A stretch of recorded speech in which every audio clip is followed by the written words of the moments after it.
राम, जय माता दी। प्रेत रोगी व्यक्ति जब पूजा करता है तो उसके अंतर का प्रेत कहाँ होता है, जो उसके अंदर जो प्रेत रहता है वो कहाँ चला जाता है। जब कोई भी प्रेत रोगी पूजा करता है, प्रेत रोगी व्यक्ति पूजा करता है तो उसके अंदर का प्रेत क्या उसके शरीर में होता है या कहीं और चला जाता है।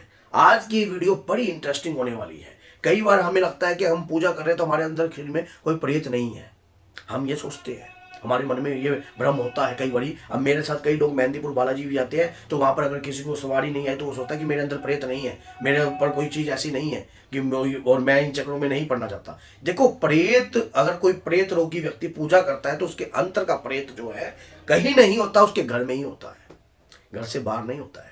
कैसे होता है सुन लीजिए। जब भी कभी आप प्रभु की भक्ति या पूजा पाठ करने लग जाओगे, शुरुआती 1 या 2 दिन में प्रेत आपको कुछ भी नहीं कहेगा, ना ही तंग करेगा। वीडियो सुनने से पहले चैनल को सब्सक्राइब कर देना, अच्छी लगे तो 10 लोगों तक जरूर शेयर करना, क्योंकि हमारा भी एक मेहनत होती है। और अगर आप हनुमान जी के भक्त हो, माँ दुर्गा के भक्त हो, तो आपका कर्तव्य भी ये बनता है, क्योंकि सामने वाले व्यक्ति के सामने जब ये वीडियो जाती है तो वो भी अलर्ट हो जाता है। जब वो पूजा करता है तो उसके अंतर का प्रेत जो है कहीं और नहीं जाता, उसके घर में ही रहता है। तो वो 1 आधे दिन आपको कुछ नहीं बोलता, क्योंकि उसको पता है आज पूजा कर रहे हैं तो नास्तिक है, कल को नहीं करेगा। पहली बात तो वो आपको पूजा करने ही नहीं देता है, आपको पूजा करने नहीं देता, कहीं ना कहीं आपको बेचैनी करता है, आपके शरीर के ऊपर आपको परेशान करता है, ताकि आप पूर्ण रूप से हनुमान चालीसा, बजरंग बाण या कोई सुंदरकांड तो बहुत दूर की बात है, तो कोई ऐसा पाठ पूजा ना कर पाओ जिससे घर में उसका कंट्रोल खत्म हो जाए। क्योंकि उसे इस बात का पूर्ण तरह उसे पता है कि अगर ये पूजा में सफल हो गया तो मुझे इसका घर छोड़ना पड़ेगा। तो वो अपना हथियार चलाता है, अपने हथियार चलाकर पूर्ण रूप से कार्य करता है। और ऐसा जब हम ऐसा कार्य होता है तो हमारे को सोचता है कि हमारे शरीर के ऊपर नेगेटिविटी है, भारीपन है, कंधे भारी। आप भी देखना, अगर आपके साथ आप पूजा पाठ कर रहे हो तो शरीर का भारीपन, घुटनों में दर्द या कंधे भारी होना, रीढ़ की हड्डी में दर्द होना, ये बढ़ने लग जाएगा, घटेगा नहीं, ये बढ़ने लग जाएगा। कहीं ना कहीं आपके शरीर में कुपित वायु है, उस कुपित वायु को निकालना है। अगर उस प्रकार की कुपित वायु शरीर से नहीं निकलती है तो शरीर आपका रोगी बन सकता है, और यह प्रेत आपको छोड़ेगा नहीं, यह प्रेत आपके शरीर पर बना रहेगा। आप लगातार पूजा पाठ करने का प्रयास करोगे, आप सोचोगे कि मैं तो बल्कि और पूजा पाठ से तो मैं ठीक होना चाहिए, बल्कि मेरे ऊपर तो दिक्कत बढ़ गई है, मेरे शरीर में तो दिक्कत बढ़ रही है। ऐसी चीजें ये आपके मन में भी उत्पन्न करेगा, क्योंकि इसका तो काम है आपको घर में अच्छाई को ना लाना और गंदी शक्तियां घर में पनपने देना। और ये बात सच्चाई है। अब कई बार क्या होता है कि कई लोग खेतों में स्थान बना देते हैं, जैसे कि कई पितरों का स्थान बना दिया। अब आप क्या देखने गए हो कि वहां पितर बैठा, बल्कि उसको दूना पूजते और ज्यादा दुखी होते हैं, और पूजते हैं और ज्यादा दुखी होते हैं, क्योंकि वहां तो कोई आगे प्रेत बैठा होता है और वो प्रेत आपके पितरों तक तो माल पहुंचने नहीं देता। तो आप तो बल्कि उसने स्थान बनाने के बाद भी पूज रहे हो और फिर भी दुखी हो रहे हो। कई लोग घर में बड़ी अच्छी मूर्ति लाते हैं, उसके बाद भी वो चीज रोगग्रस्त रहते हैं। क्यों रहते हैं? क्योंकि नेगेटिव एनर्जी को आप समझते नहीं हो, उसकी परिभाषा को नहीं समझते, उस कुपित वायु को जानने की कोशिश नहीं करते हो। इसीलिए आप सोचते कि बस बाबा की पूजा करने से ही सब कुछ जो है खत्म हो जाएगा। बाबा का नाम लेने मात्र से ही सब कुछ खत्म हो जाता है। पूजा तो बहुत दूर की बात है, उनका नाम लेने मात्र आप कंटिन्यू सीताराम की माला का जाप करने लग जाओ, हनुमान जी आपके घर में आएंगे आएंगे। आपके बुलाने के मजबूर नहीं है हनुमान जी। हनुमान जी राम नाम की चर्चा से आते हैं। जहां राम का नाम है, जहां सीताराम का नाम है, वहां मेरे बाबा का काम है। उसी समय ऐसे एक ऑपरेटिंग सिस्टम तैयार है, जहां राम जी का नाम शुरू हो जाएगा, जहां राम कथा चलेगी, जहां राम जी के नाम का गुणगान चलेगा, उस घर में बाबा बजरंगी का वास सदैव रहेगा। आपके बुलाने के मुताज नहीं है बाबा, वहां तो आएंगे आएंगे वो। अब वहां पर लेकिन सबसे पहले वहां का रहने वाला प्रेत, जो कलयुगी प्रेत है, वो आपके बच्चे के शरीर पे, आपकी पत्नी के शरीर पे, या आपके पति के शरीर पर, या घर के किसी अन्य प्राणी के शरीर पर, वहां पर उस नाम को पनपने ही नहीं देता।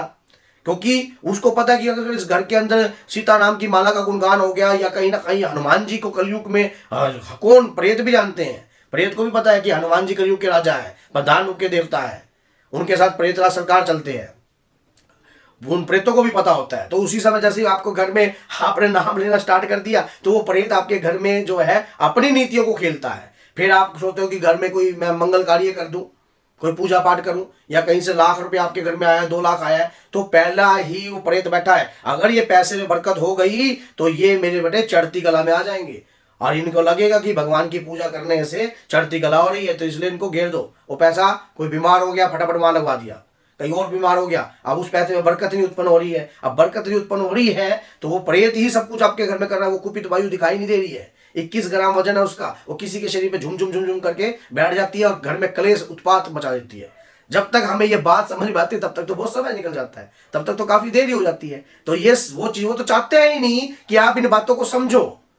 वो नकारात्मकता तो चाहती ही नहीं है कि आप इन बातों को समझो। जैसे ही आप ये वीडियो चलाओगे, आप सोचते हो कि इस वीडियो को आप समझकर घर में वो कार्य कर पाओगे, नहीं, क्योंकि वो पहले ही आपके पीछे बैठकर सुन रहा होगा। उसे पता है शरीर पर कभी भी देख लेना, हम जब 2 रोटी खाते हैं हमें भूख तो होती नहीं, 2 रोटी खा रहे अचानक ही हमारे 3-4 रोटियां जो है सटक जाते हैं अंदर, कैसे हो जाता है ये कुपित वायु शरीर पर बैठी होती है, वही ये कार्य कर रही होती है। कोई और व्यक्ति थोड़ा ये कार्य कर रहा होता है, वही चीज आपके शरीर पर बैठकर ये कार्य कर रही होती है। उसी दौरान जो है आप जब जैसे खाना खाते रहते हो और शरीर पर वो प्रेत ही खा रहा है और कोई तो खा नहीं रहा है, वो प्रेत ही आपके शरीर पर बैठ कर खा रहा है। और जब तक हमें ये बात समझ में आती है तब तक तो बहुत समय जाता है, काफी समय होता है। हमें प्रेत को समझने का समय ही नहीं मिलता है। हम भगवान को समझने का समय तो बहुत दूर की बात है, पहले घर की गंदगी और बीमारी को समझने का ही नहीं है। अब प्रेत रोगी तो व्यक्ति पूजा कर ही नहीं पाता है, अगर वो पूजा करने का कोशिश भी करता है तो बीमार होने लग जाता है, क्योंकि प्रेत चाहता नहीं है।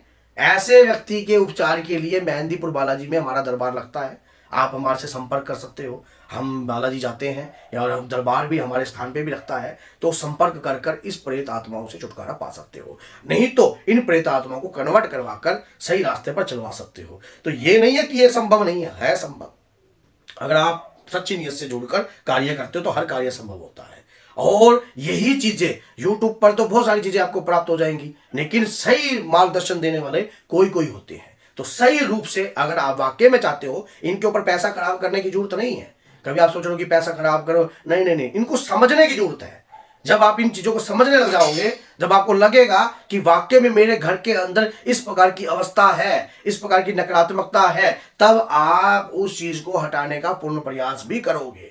नहीं तो आप कर नहीं पाओगे, क्योंकि हमारे घर में ये चीजें होती है, पनपती हैं, और इन चीजों को हमें रोकने का समय हमारे पास होता नहीं है। तो अगर ये वीडियो आपको लगती है कि जन कल्याण के लिए लाभकारी है, तो 10 लोगों तक शेयर करे बगैर आप इस वीडियो को छोड़ना मत। क्योंकि 10 लोगों क्या 20 को शेयर करो, क्योंकि जिस व्यक्ति के साथ बीत रही है असली दर्द तो वो जानता है। अब जिसने कभी कोई चीज देखी ही नहीं है, अब एक व्यक्ति को आपने राजा बना दिया, लेकिन उसके बाद अनुभव कोई है नहीं, तो क्या वो राज्य चला लेगा? नहीं चला पाएगा। इसलिए जो जिसके घर में दिक्कत है, समस्या है, कई लोग जो इसको मेंटली तौर पर समझ लेते हैं कि डॉक्टर की प्रॉब्लम है, स्ट्रेस ये है वो है। देखो कुछ डॉक्टर की प्रॉब्लम होती है, लेकिन सारी नहीं कि हाँ भी सारी प्रॉब्लम उठ रही है। ये कुपित वायु है, शरीर के अंदर प्रवेश कर जाती है और कभी शरीर के 9 द्वारों से शरीर में तरह तरह की तकलीफें, तरह तरह की बीमारियां उत्पन्न करती हैं, शरीर के अंदर प्रॉब्लम करती हैं। तभी जाकर व्यक्ति जो है, जो समझता है कि वाकई में कोई दिक्कत समस्या है। अगर आप भी इस प्रकार की समस्या या इस प्रकार की तकलीफ से जूझ रहे हो तो कांटेक्ट कीजिए हमारे चैनल से। 70 156 07300 नंबर है, उस नंबर पर व्हाट्सएप कीजिए और जुड़िए और अपने घर की इस प्रकार की समस्याओं से छुटकारा पाइए। तो बोलिए जय सीताराम, जय माता दी।